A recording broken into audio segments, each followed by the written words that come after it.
첫 번째 챕터 건설 현장 안전 점검에 대해서 보도록 하겠습니다. 건설공사 특수성 분석에서 총괄 안전관리 계획의 수립 기준 부분이 있습니다. 자, 이 부분은 그냥 이런 것이 있구나 정도 가볍게 읽고 넘어가면 되는 부분이 되겠고, 그 다음에 공정별 세부 안전관리 계획 부분 한번 가볍게 한번 체크해 보도록 하겠습니다. 먼저 건축물을 짓기 위해서는 그때 보관할 수 있는 부분이나 회의할 수 있는 장소들이 없기 때문에 먼저 가설 공사를 진행해 줘야 됩니다. 자, 그래서 가설 구조물의 설치 개요 및 그 다음에 시공 상세 도면 등이 필요하고, 그 다음에 안전점검 계획표 및 안전점검표가 필요합니다. 자, 그래서 안전점검 계획표 및 안전점검표에 대한 내용은 보통 모든 공정에 다 필요한 부분이므로 공통된 부분에 대해서 암기하고 계시면 되겠죠.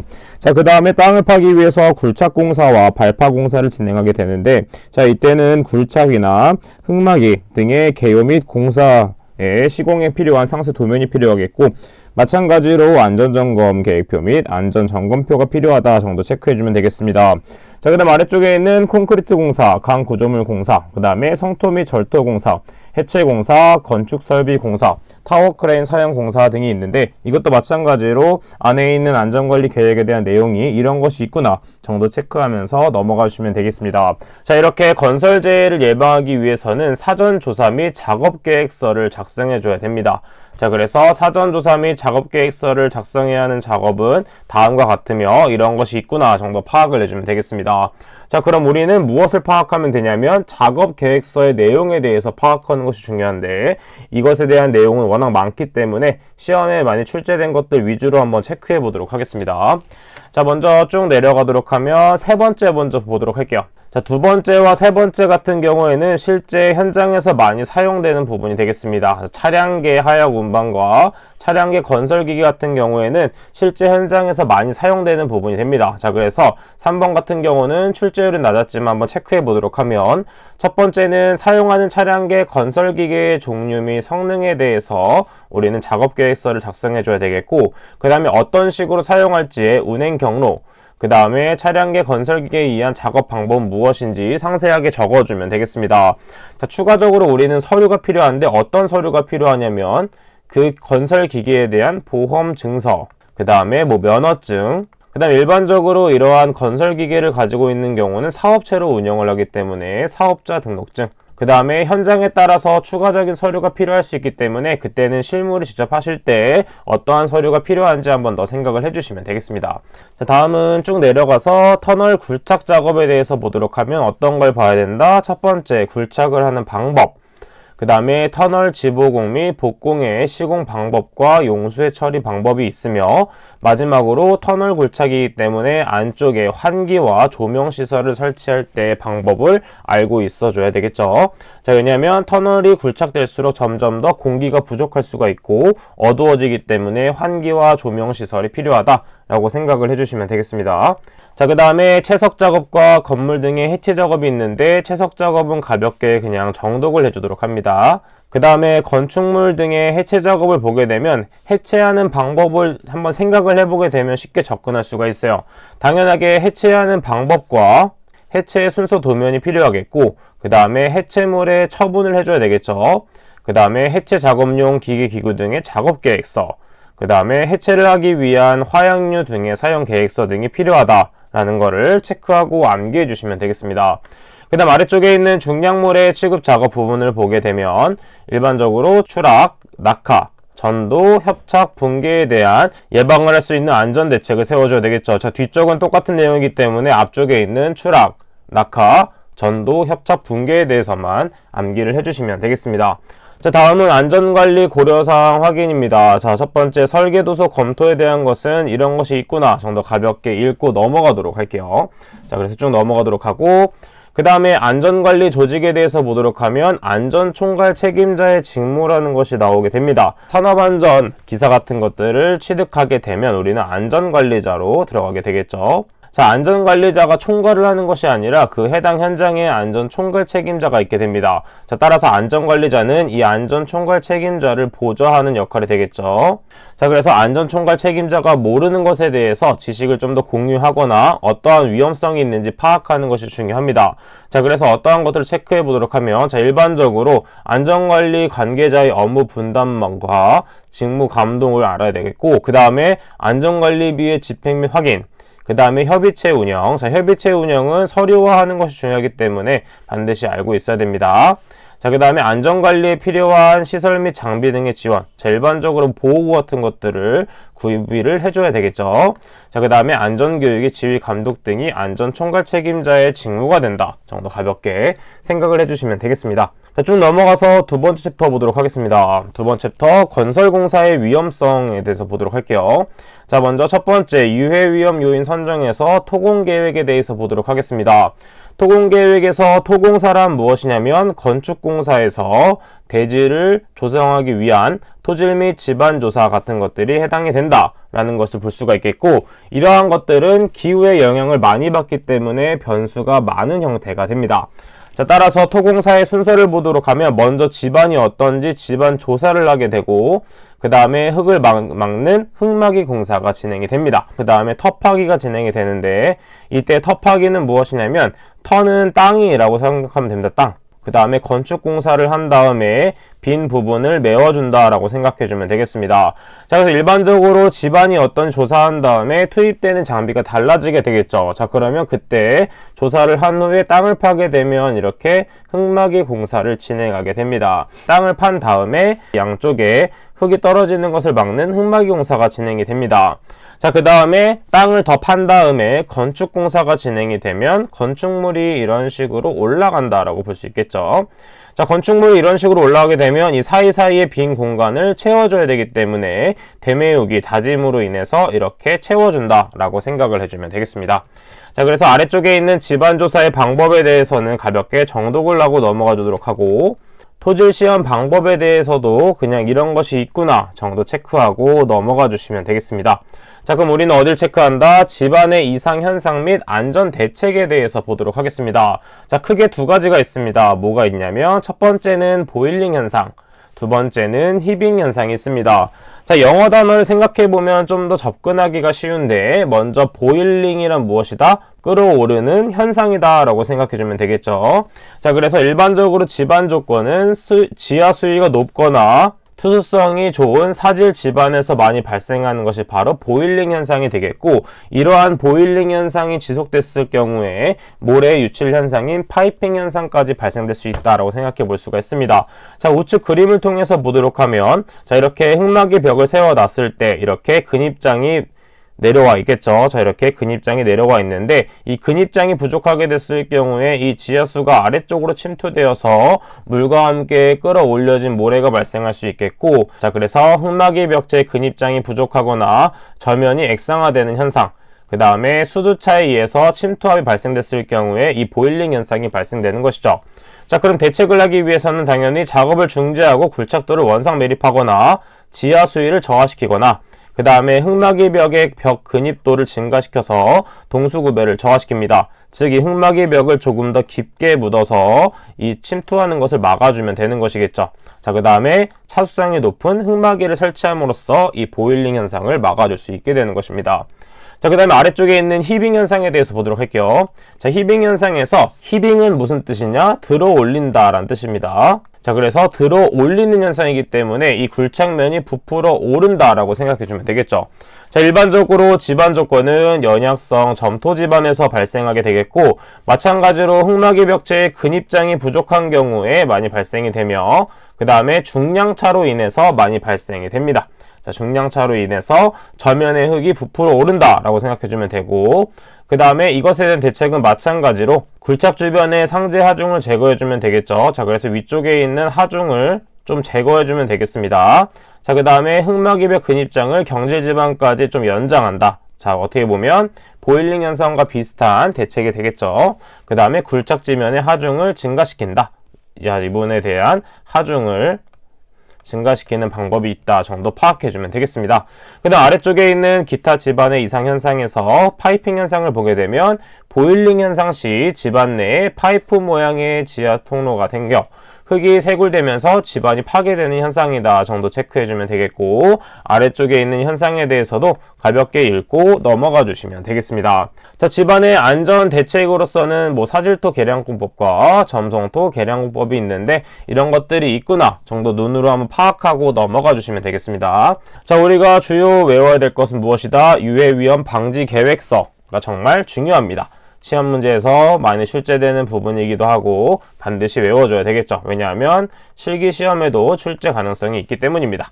자, 그래서 아래쪽을 보게 되면 유해 위험 방지 계획서 제출 대상 공사는 반드시 외워줘야 되는데 어떤 식으로 외워주냐면 암기법을 한번 활용해 보도록 하겠습니다. 자, 때는 언제다? 10월 며칠? 31일에 무슨 일이 있었냐면 50개를 학교를 건축해 버렸습니다. 자, 근데 이 학교에는 2천만 톤을 저수할 수 있어요. 자, 그래서 이런 식으로 세로로 한번 외워보도록 하면 첫 번째 10월에 해당되는 것은 무엇이다? 깊이 10m인 굴착공사. 그 다음에 30일인 건축은 무엇이냐면 지상 높이가 31m 이상인 건축물에 해당이 되겠고, 자, 50개의 학교이기 때문에 최대 지간거리가 50m 이상인 다리 건설. 자, 이때 교는 교량이 됩니다. 교량. 자, 그 다음에 지금 보게 되면 최대 지간 길이가 있습니다. 자, 지간 길이에 대해서 한번 설명을 해보도록 하면, 자, 다리라는 것은 엄청나게 길지만 중간중간에 이렇게 버팀목들이 있습니다. 자, 버팀목들 위에 이렇게 도로 같은 거를 설치하게 되는데, 이때 중앙 부분, 버팀목의 중앙 부분을 연결한 것이 바로 지간 길이가 된다. 그냥 참고로 알고 있으면 되겠습니다. 2천만 톤 저수는 무엇이다? 저수 용량 2천만 톤을 저수할 수 있는 전용댐 부분을 외워주시면 되겠죠. 자, 그 다음에 아래쪽에 있는 연면적 5,000m 제곱 이상의 냉동 냉장 창고 시설의 설비 공사, 이런 것도 있구나 정도 체크해 주시면 되겠습니다. 자, 그래서 우측을 보게 되면 유해 위험 방지 계획서를 제출해야 될 때 건설공사 대상 사업장의 기준으로 옳지 않은 것은 무엇인가? 자, 최대 지간 길이 50개의 학교이기 때문에 50m 이상이 되어야 되겠죠. 따라서 정답은 1번이 되겠고, 그 다음 지상 높이가 31m 이상인 건축물, 그 다음에 터널 건설 등의 공사도 같이 외워주고, 그 다음에 10월 깊이 10m 이상인 굴착공사가 되겠습니다. 자, 같이 외워주면 되겠고, 아래쪽에 있는 유해 위험 방지 계획서의 제출 기한 및 첨부 서류를 보도록 하면, 자, 이때는 건축물 기준이 됩니다. 건축. 이때 제출 공사는 착공 전일까지 공단에 2부를 제출해줘야 됩니다. 자, 이때는 건축과 제조업을 비교해줘야 되는데, 제조업일 경우에는 유해 위험 방지 계획서의 제출 기한은 작업 시작 15일 전까지 제출을 해주면 되겠습니다. 자, 제조업과 비교해서 많이 출제될 수 있기 때문에 반드시 외워주도록 하고, 그 다음에 공사개요 및 안전보건관리계획, 이 부분도 중요합니다. 자, 그리고 첨부 서류는 크게 보았을 때 공사개요 및 안전보건관리계획과 작업공사 종류별 유해위험 방지 계획이 되겠지만, 아래쪽에 있는 1번에 대한 것의 내용이 출제될 수 있기 때문에 각각의 중요한 부분을 체크하고 외워주도록 하겠습니다. 자, 먼저 첫 번째는 공사개요서, 그 다음에 도면이 중요하겠고, 그 다음에 공정표, 그 다음에 안전보건관리비 사용계획, 그 다음에 안전관리 조직표, 그 다음에 재해가 발생했을 경우에 연락 및 대피 방법에 대해서 반드시 외워주면 되겠습니다. 자, 다음은 건설공사 위험 추정 및 결정이 되겠습니다. 자, 법령이 많이 바뀌면서 위험성 평가에 대한 것들이 많이 중요도가 올라가고 있습니다. 따라서 이 위험성 평가를 직접 하는 것은 많이 어렵기 때문에 사수 같은 분들한테 많이 물어보고 같이 회의를 하면서 위험성을 파악하는 것이 중요합니다. 자, 이때 위험성 평가가 주의해야 될 것이 무엇이냐면, 자체적으로 위험성을 평가했을 경우에 과태료를 물 수가 있기 때문에 법령으로 지정된 부분에 대해서 위험성이 어느 정도 되는지 반드시 체크해 주는 것이 좋습니다. 자, 일반적으로 이런 위험성 평가가 변경되는 이유는, 예전에는 그냥 근로자들은 잘 모르고 그냥 관리자들만 알고 있는 부분이 있었는데, 자, 이제는 바뀌어서 주도는 사업주가 직접 주도를 하고 참여는 안전보건 관계자와 관리자, 그 다음에 근로자, 그 다음에 협력업체 관계자까지 이 회의에 참석을 해서 위험성을 파악해 주는 것이 주된 목적이 되겠습니다. 자, 왜냐하면 실질적으로 위험에 노출되는 사람들은 근로자이기 때문에 근로자가 위험성을 인지하고 파악하는 것이 중요한 포인트가 된다라고 생각해 줄 수가 있겠죠. 따라서 실무에서 중요한 부분이기 때문에 필기에서 만약 출제가 잘 안 된다고 하더라도 실무까지 가져가야 된다라고 생각을 해주시면 되겠습니다. 자, 일반적으로 위험성 추정 방법으로는 행렬법, 그 다음에 가산승산법, 분기법 등이 있다라는 거를 생각해주면 되겠고, 이때는 일반적으로 행렬법을 많이 사용하게 됩니다. 자, 그래서 재해의 중대성과 재해의 발생 빈도를 상대적으로 등급화하여 1에서 3등급, 빈도수는 1에서 3회 이렇게 등급을 매기게 됩니다. 자, 그래서 만약에 2등급이고 위험성이, 그 다음 만약에 빈도수가 2다 하면 위험성은 4가 된다라고 파악해 줄 수가 있겠고, 일반적으로 우리는 3에서 4보다 낮추는 것을 계속 생각해 줘야 되고 방법을 찾아내야 됩니다. 자, 왜냐하면 애초에 위험성이 3일 경우에 빈도수가 1이 된다고 하면 최종 위험성은 3이 됩니다. 자, 근데 이때 빈도수와 위험성을 줄일 수는 없기 때문에 이것에 대한 대책 수립을 조금 더 상세하게 해줘야 되겠죠. 해당 내용에 대한 상세한 것은 취직을 하고 실질적으로 실무를 했을 때 파악해 주시는 게 좋습니다. 이어서 세 번째 챕터 건설업 산업안전보건관리비 관리에 대해서 한번 보도록 하겠습니다. 자, 먼저 건설업 산업안전보건관리비의 계산 및 사용에서 보도록 하면 공사의 종류가 좀 변경된 것들을 체크해 보도록 하겠습니다. 자, 기존에 건축공사, 갑을로 나눴던 것들이 이제 전체적인 건축공사, 토목공사, 그 다음에 중건설공사, 특수건설공사로 나누게 되었습니다. 자, 그러면 건축공사는 무엇인지 한번 가볍게 체크를 해보도록 할게요. 건축공사는 종합적인 어떤 계획, 관리, 조정에 따라 토지에 정착하는 공작물 중 지붕과 기둥이 있는 것과 이에 부수되는 시설물을 건설하는 공사 같은 것들이 되겠습니다. 자, 그 다음 토목공사는 무엇이냐면 마찬가지로 종합적인 어떤 계획, 관리 및 조정에 따라서 토목 공작물을 설치하거나 토지를 조성, 개량하는 공사, 그 다음에 종합적인 계획 같은 것들로 인해서 행해지는 공사가 바로 토목공사가 된다 정도만 체크해주면 되겠죠. 자, 그 다음에 중건설 공사를 보도록 하면 어떤 것들이 있냐면 고제방댐 공사 같은 것들이 있겠고, 그 다음에 화력, 수력, 원자력, 열병합 발전시설 등의 설치 공사가 포함되겠습니다. 추가적으로 터널 신설 공사도 중건설 공사에 포함된다 정도 이 세 가지는 체크를 해주도록 할게요.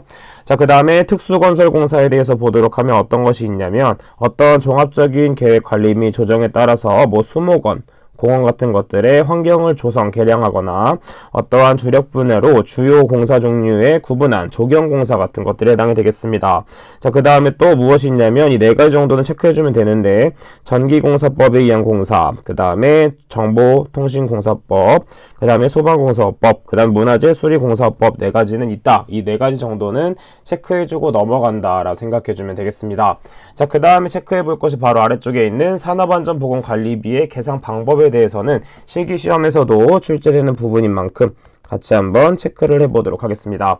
자, 일반적으로 안전관리비 대상액은 어떻게 구할 수 있냐면 직접 재료비 더하기 간접 재료비, 마지막으로 직접 노무비를 더해서 구할 수 있으며, 일반적으로 대상액이 5억 미만인 경우와 50억 이상인 경우에는 관리비가 어떻게 된다? 대상액 곱하기 계산기준표의 비율로 곱해주면 되겠습니다. 자, 그 다음에 대상액이 5억 원 이상 50억 원 미만일 경우에는 대상액 곱하기 계산기준표의 비율 플러스 기초액을 내준다 정도 체크해주면 되겠죠.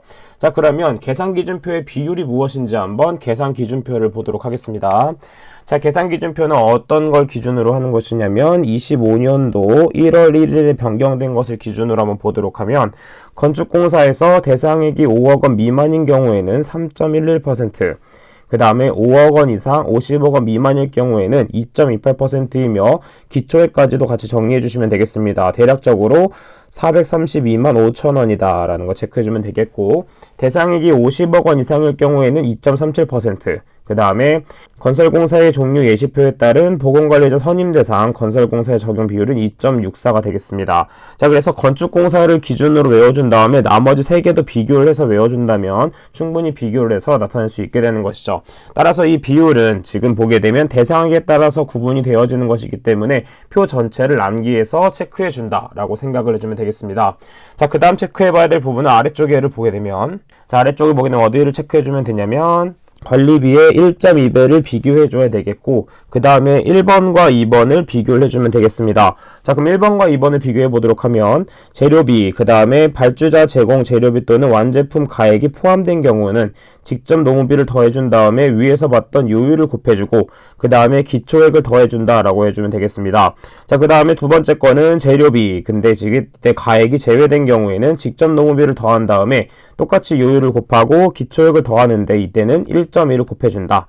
자, 그래서 이 두 가지를 비교한 다음에 적은 금액에 적용되는 것은 발주자 제공 재료에 공사비 포함 시 안전관리비가 과다 계산되는 것을 방지하기 위함이 되겠습니다. 따라서 1.2배를 비교해서 작은 값 이상의 금액을 계산해서 정답을 써주면 되겠죠. 자, 그래서 이런 식으로 계산해서 체크를 해주면 되겠습니다. 자, 그 다음 체크해야 될 부분은 무엇이냐면 넘어가서 자, 아래쪽에 있는 공사 진척에 따른 안전관리비 사용 기준 부분 많이 출제되는 부분이기 때문에 체크해 주도록 하겠습니다. 자, 이때 공정률이 50% 이상에서 70% 미만인 경우에 사용 기준은 50% 이상이 되겠고 70% 이상, 90% 미만인 경우에는 70% 이상, 그 다음에 공정률이 90% 이상인 경우에는 사용 기준이 90% 이상이 된다. 이 세 가지는 반드시 체크를 하고 암기를 해주시면 되겠습니다. 자, 오늘 배웠던 내용 중에 중요한 내용 체크해 보도록 하겠습니다. 자, 그럼 보도록 하면, 자, 첫 번째 사전조사 및 작업계획서의 내용 중요하다고 했고, 그 다음에 보일링의 사질 지반의 수두차, 히빙은 점토 지반의 중량차가 됩니다. 자, 보일링은 뭐였죠? 끓어오르는, 히빙은 뭐다? 들어 올리는 입니다. 자, 끓어올리는 것이기 때문에 보일링은 수두차, 즉 지하수에 관련된 내용이 되겠고, 히빙은 중량차에 의해서 들어 올려진다라고 생각을 해주면 되겠습니다. 자, 그 다음에 유해위험 방지 계획서 제출 대상 공사는 어떻게 되었다? 10월 31일 건축된 50개의 학교에는 2천만 톤 저수가 가능하다. 자, 10월은 따로 묶어주고, 그 다음에 30일 건축된 묶어주고, 50개의 학교 묶어주고, 그 다음에 2천만 톤 저수를 묶어주면 됐었죠. 자, 그 다음 마지막으로 유해위험 방지 계획서의 첨부 서류는 총 두 가지가 있고, 공사개요 및 안전보건관리 계획, 그 다음에 작업공사 종류별 유해위험 방지 계획이 있었으며, 그 다음에 이때 중요한 것은 무엇이다? 이때는 제출기한은 착공 전날, 그 다음에 제조업과 비교하면 어떻게 된다? 작업 시작 전 15일 전이 됩니다. 반드시 제조업과 건축에 대해서 비교해서 알고 있어야 되겠습니다. 자, 그럼 이번 시간은 여기까지 하도록 하겠습니다. 저는 그럼 다음 시간에 찾아뵙도록 할게요. 감사합니다.